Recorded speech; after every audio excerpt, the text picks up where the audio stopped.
Inspired me. And I know he's very busy, and he's so busy. I see him in airports, I see him in meetings, I see him in lobbies. I see him everywhere. He's always busy. I never see him in a barber chair. His hair gets short when he gets his hair cut, then it gets longer, and then he's got to change his style. Then I wondered one day, why does he look like Howard the Duck? That's why. Because I learned from him how to work hard and look good doing it. And that's what I did. I made my hair like this because I don't have time to get a haircut. He inspired me. That concludes the opening comments. Thank you. Yeah.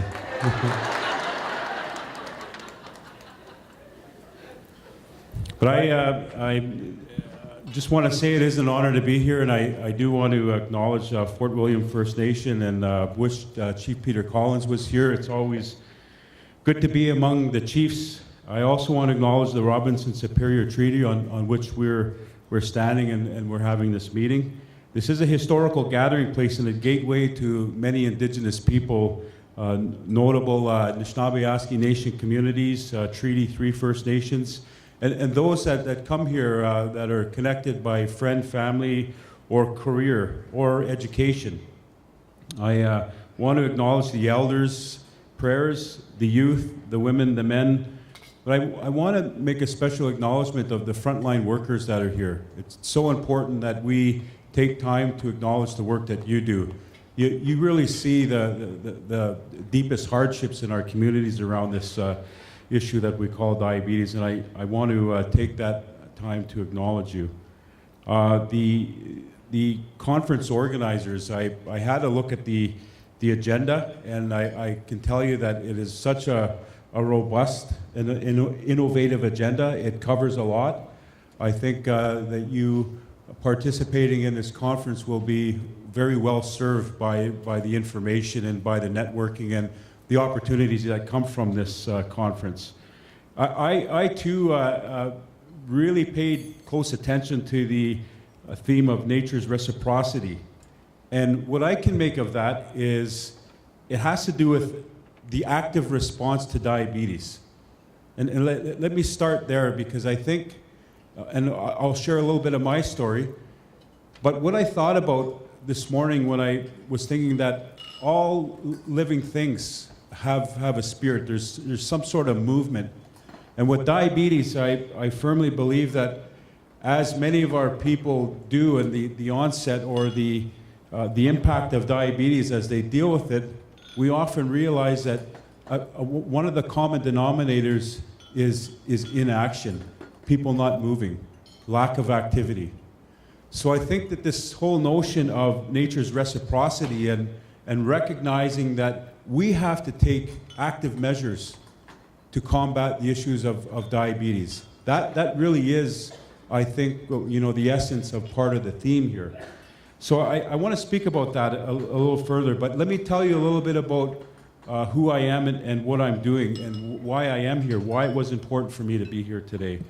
I'm responsible to 133 First Nation communities in Ontario as the Ontario Regional Chief, and I am also responsible to over 600 First Nations in Canada through my role of the chair of the Chiefs Committee on Health at the Assembly of First Nations. So I have the health portfolio, and it was told to me about a year ago that if you have that file, then you need to consider, what your personal well-being is. Are you healthy? Can you actually stand up to questions in dealing with health on a personal level? And I had to, and I'm going to share that with you a little bit more. Diabetes affects every one of your First Nations, and I could tell you that as I thought about that this morning, it was very profound when I started thinking about what you as individuals in your First Nation communities deal with when it comes to diabetes.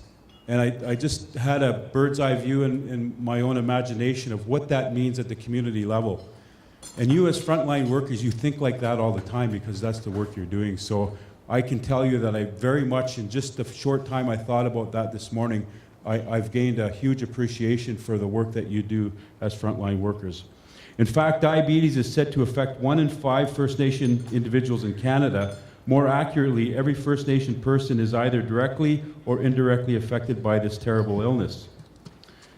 We, and I, must come away from here with a plan. We are obligated, and let me explain what I mean.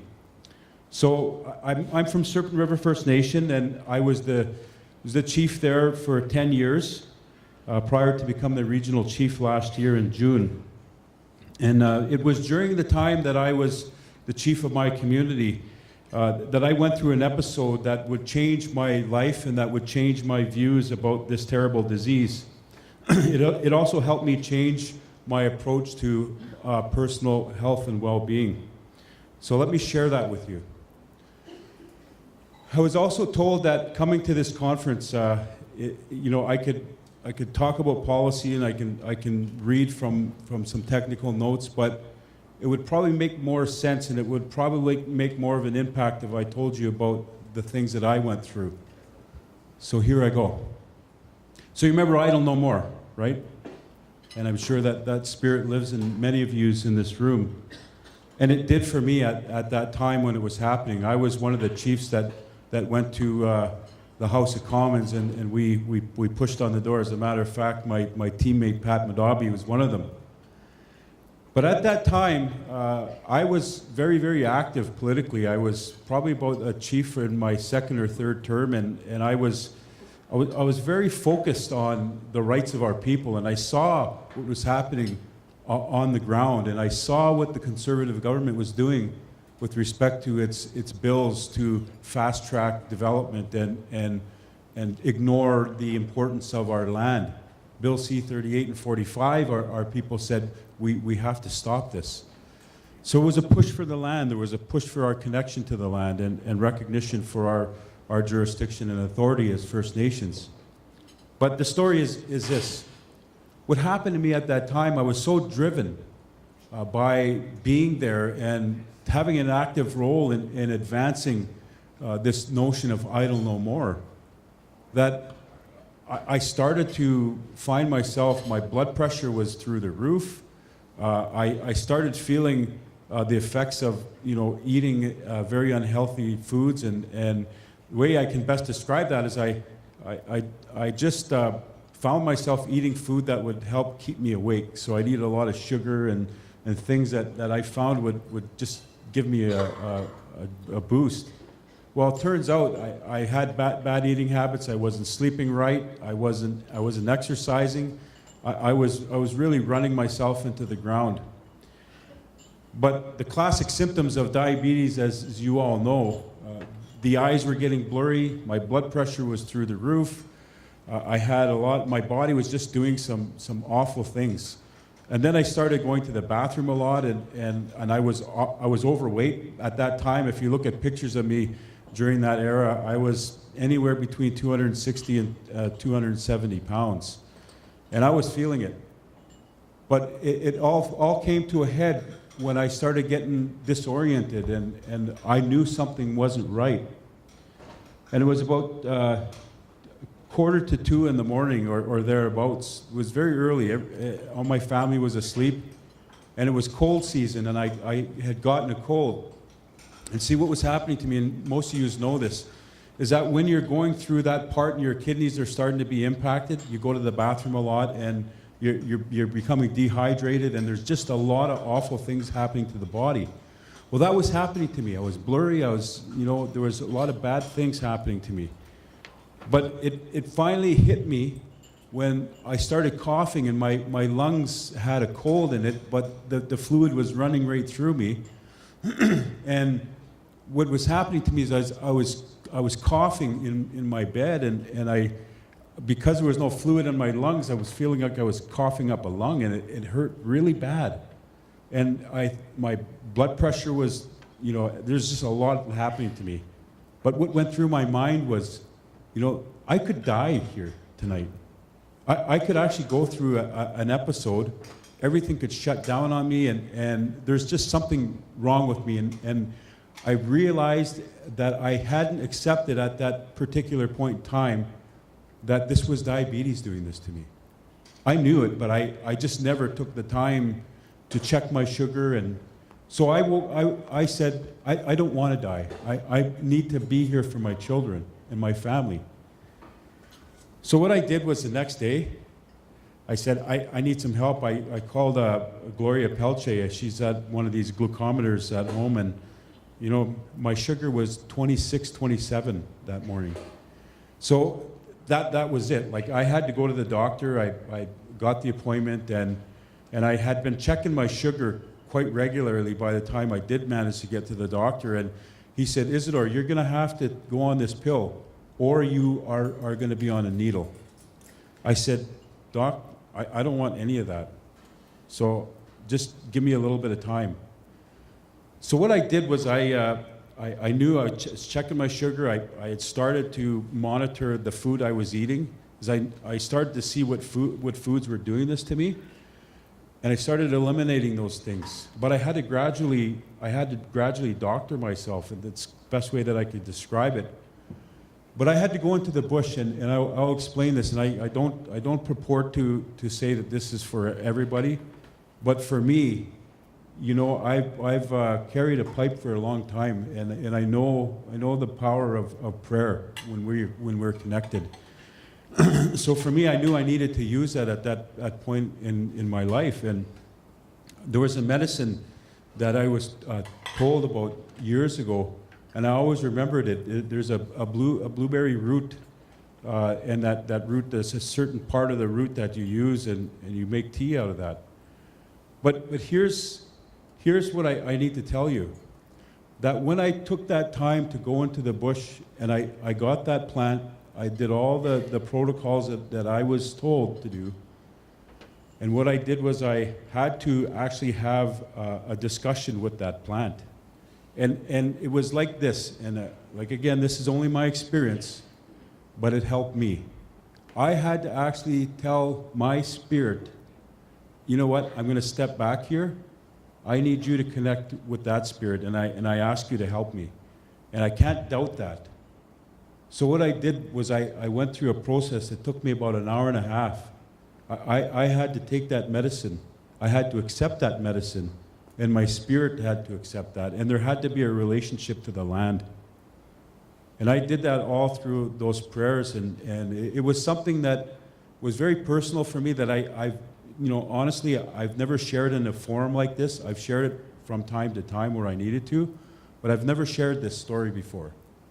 But I'm sharing it with you because I firmly believe that this nature's reciprocity is really what that's talking about, right? There's something happening, and the diabetes is a disease that actually stops us dead in our tracks, and it takes over, and it has control of us because we've lost connection with the environment, with the world around us, and our connection to the land, for obvious reasons, right? There's a number of things that we can talk about. But my point is this. I had to connect, and I had to have a very deep discussion spiritually with myself, you know, with the Creator, with Mother Earth, and with the spirit of that plant, with the spirit of that tobacco, with the spirit of that pipe, with the spirit of that water that I made that tea out of, with the spirit of that fire that came from that stove that brought those medicines together. So all of that was very sacred for me. And I can tell you this, that saved my life. I firmly believe that. Because what had happened to me at that time, and some of you may remember if you know me, but you know, there was a major transformation in my body. And it helped me lose the weight. My sugar became perfect. Like, the sugar levels became perfect. My blood pressure was better than normal. My weight, everything. So I need to share that story with you as it's a backdrop to, I believe, what is important in the discussions that we have here. Because for me, I've come to understand that in dealing with diabetes, that this is the most important aspect, is that individual's relationship to diabetes itself. It's a relationship, and it's one that we need to embrace, and it's one that we can't avoid. It's a spirit, it's part of us, and it's one that somehow we must make diminished. so that it does not have control of our lives. And that's my story. So in framing this discussion on a personal level, I do believe that there is hope in addressing diabetes and facing this debilitating epidemic. But we've much work to do, and we've much to understand about the issue of diabetes, and that's why I think this conference is so important. The issue of prevention is vital, because that little one there that I was told about in one of our northern communities, 12 years old, diagnosed as being legally blind from diabetes, a young 12-year-old girl. That's preventable, folks. That's preventable. That can be altered. We don't have to accept that. So on a personal level, that's what I wanted to share, and no matter where we're at within the spectrum of impact